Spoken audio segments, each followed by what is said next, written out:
Hello friends and family, বিলেতে বিরাজের আরেকটি নতুন ব্লগে আপনাদের সকলকে ওয়েলকাম। আশা করি আপনারা সবাই ভালো আছেন। গত শনিবার দিনটা ছিল সানি, তাই আমরা রেডি হয়ে বেরিয়ে পড়লাম ছোট্ট একটা ট্রিপে। সেপ্টেম্বর মাস থেকে এখানে জাঁকিয়ে ঠান্ডা পড়ে যাবে। সামারের শেষে যে কয়েকটা দিন আর হাতে বাকি আছে, সে কয়েকদিন ঘুরে নিতে হবে, কারণ ঠান্ডা পড়ে গেলে আর বেরোনো যাবে না। আজ বেশি দূরে যাচ্ছি না, কাছাকাছি একটা জায়গায় যাচ্ছি। চলুন আজ ঘুরে আসি সেল ওয়াটার পার্কে। ইংল্যান্ডের একটা ছোট্ট টাউন। আমরা ট্রামে করে গেছিলাম আর আমাদের নামতে হয়েছিল সেলের আগের স্টপেজে, যেটার নাম ডেন রোড। আর এখানে যারা লোকাল তারা তো বেশিরভাগই গাড়ি ব্যবহার করে, তাই গাড়ি করে আসলে ডিরেক্টলি পৌঁছে যাওয়া যায়। কিন্তু আমরা যেহেতু ট্রামে করে এসেছি, তো সেখানে নেমে আমাদের প্রায় 10-15 মিনিট হাঁটতে হয়েছিল সেল ওয়াটার পার্ক যাওয়ার জন্য। গুগল বাবাজির হাত ধরে আমরা পৌঁছে গেলাম। এই রুট ধরে গেলেই আমরা চলে যাব একদম পার্কের সামনে। আর এই জায়গাটাও বেশ সুন্দর, একদম নিরিবিলি, জঙ্গলে ঘেরা রাস্তা, একদম ডেন্স ফরেস্ট যাকে বলে সেরকম একটা জায়গা থেকে ঢুকতে হচ্ছিল। জঙ্গলের ভেতর থেকে অনেকক্ষণ হাঁটলাম আর এখানে এসে দেখি একদম একটা মাঠের মতো রয়েছে।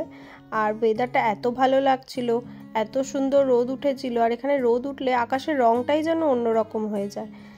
অবশ্য বাংলা মত অনুযায়ী এখন ভাদ্র মাস, আর ভাদ্র আশ্বিন মাস মানেই পুজোর মাস। পুজোর মাসে নীল আকাশ আর সাথে পেঁজা তুলোর মতো মেঘ, এই কম্বিনেশনটা যেন মনে করিয়ে দেয় যে মা আসছেন। তবে এখানে থেকে পুজোর অতটা আর এক্সাইটমেন্ট থাকে না, কারণ পুজোর এক্সাইটমেন্ট শুরু হয় শপিং করা দিয়ে। নিউ মার্কেটের রাস্তায় একটু না ঘুরে কিছু কেনাকাটা করলে আমার যেন ঠিক পুজোর আমেজটা একদমই লাগে না।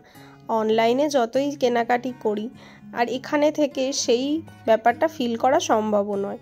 জঙ্গল থেকে বেরিয়ে একটা ব্রিজ পড়লো, এই সাসপেনশন ব্রিজের উপর থেকে যেতে হবে। আর এই ব্রিজটা ক্রস করলেই আমরা পৌঁছে যাব সেল ওয়াটার পার্কে।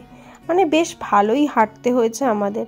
আর এর নিচে আছে 4টি লেনের রাস্তা, আর প্রচুর গাড়ি যাচ্ছে এখান থেকে, নিজেদের কথাই নিজেরা শুনতে পাচ্ছি না, এত আওয়াজ।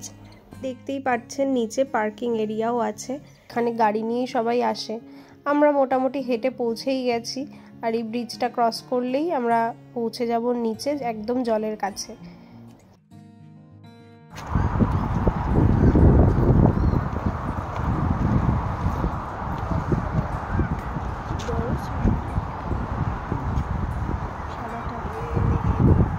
দিনটা ভালো হলে প্রচুর লোকজন দেখা যায়, আর এখানে প্রচুর পাখিও ছিল, বিশেষ করে এই বড় বড় সোয়ান ছিল।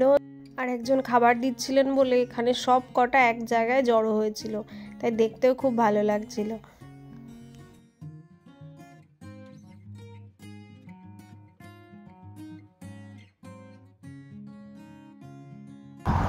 ওখানকার জল আর আমাদের দেশের জল কি একই তো কালার, মানে ফর্মুলা H2O তো।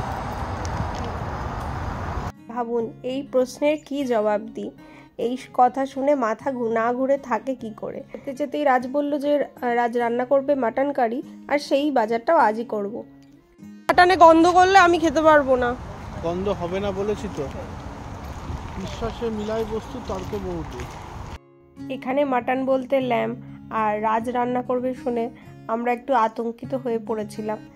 হলো বাঙালির দোষ, একটা জায়গায় ঘুরতে এসে পরের দিনের ভোজনের চিন্তা করা হয়ে গেছে।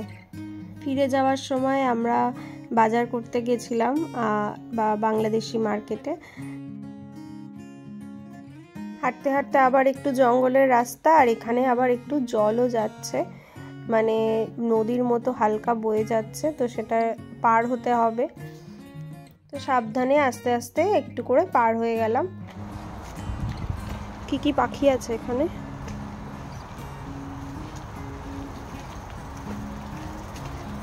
চড়ুই। লেকের পাশেই তো বসবো ভাবলাম। বাঘ বিতণ্ডা লেগেই আছে, তাও হাঁটতে হাঁটতে পৌঁছে গেলাম লেকের একদম কাছে। একটা খুব সুন্দর বেঞ্চে বসে পড়লাম, আর সামনেই লেক, একটু স্ন্যাক্স খেলাম আমরা।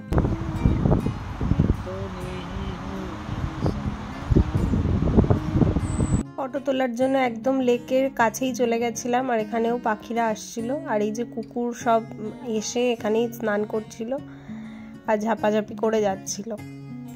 আর এই লেকে নাকি অনেক মাছও আছে, আর এখানে ফিশিংয়ের ব্যবস্থাও আছে। অনেকে পার্সোনালি এই প্যাডেল বোটগুলো নিয়ে এসছে, আমরা দেখছিলাম পাম্প করে সবাই ফোলাচ্ছিল, আর তারপরে এরকমভাবে তারা সব জলের উপরে যাচ্ছিল। আর এদের তো আনন্দের সীমা ছিল না, সমস্ত পেট যারা এসেছিল সব এসে জলে ঝাঁপ দিচ্ছে। আর জলটাও এত পরিষ্কার ও স্বচ্ছ দেখে আমারও মনে হচ্ছে একটু পা ভেজাই।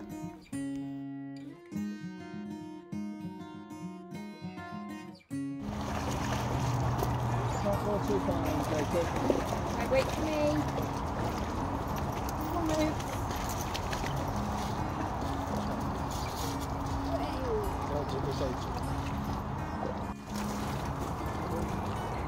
Come on, Come on.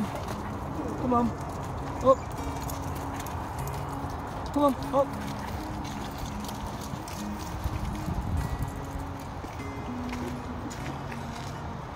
এখন বসে তারপরে আমরা আবার এগিয়ে গেলাম। তো আমরা ভেবেছিলাম অনেকটা যাব, কিন্তু পরে বেলা হয়ে যাচ্ছিল দেখে আমরা আর বেশি দূর গেলাম না। আর এই লেক বরাবরই হাঁটা পথ ছিল।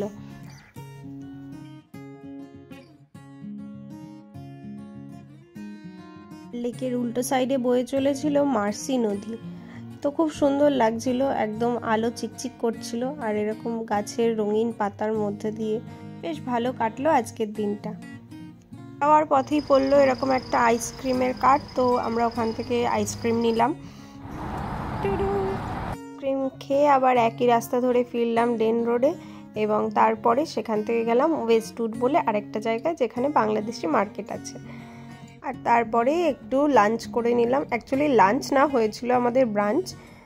বাংলাদেশি মার্কেট থেকে ইলিশ আর কিছু সবজি কিনে এলাম এই রেস্টুরেন্টটায়। তখন প্রায় 6টা বেজেই গেছিলো। তো হালকা কিছু খাবার কিনবো সেই ভেবেই অর্ডার দেওয়া। তো প্রথমে নিয়েছিলাম ফ্যান্টা জুস, তারপরে ছিল বার্গার, এটা রাজ নিয়েছিল, আর তার সাথে ছিল একটা প্ল্যাটার, যেটা আমি আর শ্রেয়সীদি নিয়েছিলাম। তো এখানে ছিল চিকেন নাগেটস, গ্রিল চিকেন, আর ল্যাম্ব কিছু কাবাব। তো খাওয়া দাওয়া শেষ করে আমরা ফিরলাম বাড়ি। আর আজকের মতো ব্লগটা এখানেই শেষ করতে হবে নতুন একটি ব্লগে। টিল দেন আপনারা সবাই সুস্থ থাকবেন, ভালো থাকবেন, সাবধানে থাকবেন। আর আজকের ব্লগটা কেমন লাগলো সেটা অবশ্যই কমেন্টে জানাবেন। আমি বিদিশা ম্যানচেস্টার থেকে বিদায় নিচ্ছি আজকের ব্লগ থেকে। দেখা হবে পরের একটি ব্লগে। Thanks for watching, bye bye.